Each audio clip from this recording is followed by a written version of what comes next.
Hi everyone, I'm Dre, and today I'm going to discuss my exercise routine and my diet or eating pattern, I should say. Though I will share what I eat in a day, it's not gonna be like, these are the macros and calories to consume, because I don't do that, not anymore. I used to be a gym rat when I modeled, but it was so exhausting. I remember having to take breaks, even walking up the stairs and thinking, can I continue living like this, just eating mushrooms and shrimp? I do love shrimp. I eventually found bar workouts, which are super good for toning, and I also walk like 10,000 steps a day. Not always, because sometimes I don't have the time. They say the best workout is the workout that you'll do and won't quit. Even if you do a workout even 3 times a week for 15 minutes is fantastic. Lifting weights a couple days a week is great too. Honestly, weights are better than cardio for me. Okay, so most days, depending on my schedule, I will get my 10,000 steps in. It's a great source of just natural vitamin D. Getting outside lifts your mood. Another fantastic workout is HIIT, high intensity interval training. It's great for weight loss and increases human growth hormone naturally. Celebrities spend thousands of dollars on injections of human growth hormone a month, but you can increase it naturally. And one way is through working out. Remember to eat protein before and after your workout, or both. If you work out fasted, they say you'll burn more calories, but don't feel inclined to. I don't. I get a better workout in when I eat beforehand. And if I have my period, just freaking forget about it. I'm gonna eat. Another thing, I had to reassess when I was taking advice from men. They don't menstruate and have these different bodies from us, so be mindful of that. I don't care what anyone says, yoga is amazing. It's relaxing and it's also a great cardiovascular workout. One time I had an audition where I had to do yoga moves, and the next day I was like, why am I so sore? And it was the yoga. I did not get that job, but I got a good workout in. In general, even if you aren't looking to lose weight or get fit, working out is just a great stress reliever. It increases endorphins and it's just better for your mental health, and better mental health equals a better life. As for my diet, I don't cut any particular food group. I've tried keto, I've tried carnivore. I actually really like carnivore, but for me, it was not that practical long term. You can totally do it and I fully support that, and maybe I'll try it again some other time. But right now, moderation is key, and I don't cut carbs. I used to cut carbs, I used to be terrified of them, and then when I incorporated them, I was like, oh, I feel like I have more energy and I don't think about food all day. And who knew? I did not get fat. I've also tried intermittent fasting and extended fasting, and a lot of people love fasting because you get into ketosis and it produces BDNF, which is brain-derived neurotrophic factor, which is great. But for me, I felt like I had terrible periods around that time. Your hormonal health is a huge deal if you want to get in shape and just be like a sane person. So fasting is great, but for me, just didn't work out. It's okay. Yeah.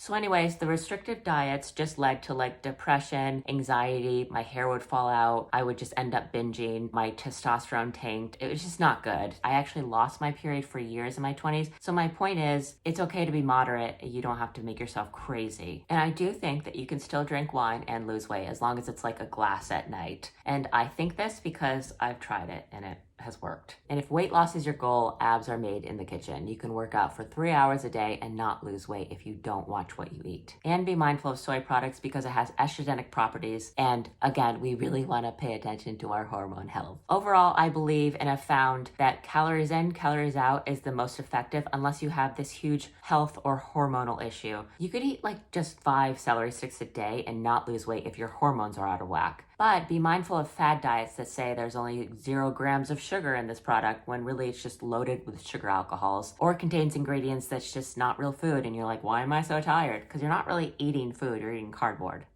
So what do I eat? For breakfast, I have coffee with almond creamer, where is it? Liquid stevia, and I will put some collagen in it. Okay, side note, I'm so sorry if there's like a leaf blower outside. I hate leaf blowers. They are the bane of my existence. Oatmeal, it's got whole grain oats, quinoa, flax seeds, and chia seeds. It's very filling, and I'll put fruit on it. Sometimes I'll put nut butter in it. For lunch, I have 1 to 2 eggs or meat, sometimes both. And I'll have some vegetables, spinach, broccoli, peas. I know people say peas have a lot of sugar, whatever. I like them, and sue me. I mix it with olive oil and balsamic vinegar, and I put cheese on it. I love Parmesan cheese. Everyone's so afraid of cheese, but it's very filling and I just like it, okay? So I'll also have all of this with a piece of bread, or actually I'll have a chicken or tuna wrap from Whole Foods or Trader Joe's. They're about 500 to 600 calories. They are very filling. I'll go on for hours afterwards.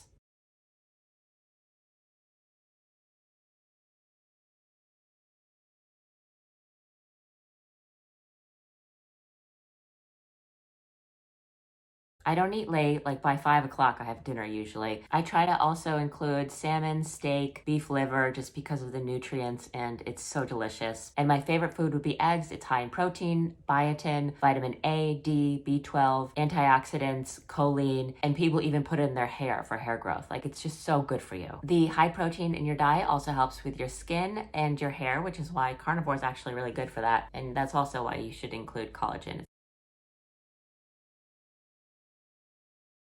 They say to drink 2 to 3 liters of water a day. I realistically drink like 1 to 2. I love sparkling water. I make sure to drink it in a bottle like this or a glass bottle, and I will drink it out of plastic, but it's not as good for you. Plastic has endocrine disrupting chemicals and, again, hormone health. While it's totally normal to care about our looks, and I will continue to, I found that my life is better when I'm not obsessed with my weight. I grew up with Victoria's Secret magazines, but girls today are scrolling through edited photos of Instagram models. If you go to some kind of LA beauty spa, they'll tell you 7 flaws you didn't even know that you had. One time I went in to get a tattoo removal session, and they were like, did you know one eyebrow is higher than the other? And I was like, no, but now I will, and I'll see it all the time. Even when I was getting a teeth cleaning, the dentist told me that my tongue was too big for my mouth, and I was like, okay, what am I supposed to do with that? Obviously, they want to sell you stuff, which I get. It's a business, and maybe I'll buy it. But the beauty culture today is intense, and I feel like the stress about wrinkles will just cause more wrinkles. And celebrities saying, I don't get Botox or fillers, they may not be lying, but I'm telling you, they might be doing something else that costs more money that solves the thing that Botox would solve. They're well within their right to do this and not share it, but I find it helpful to be aware of that so we don't all feel like crap about ourselves. I focus way more attention on my writing and acting than all of this. They do kind of go hand in hand with me with the acting though, so.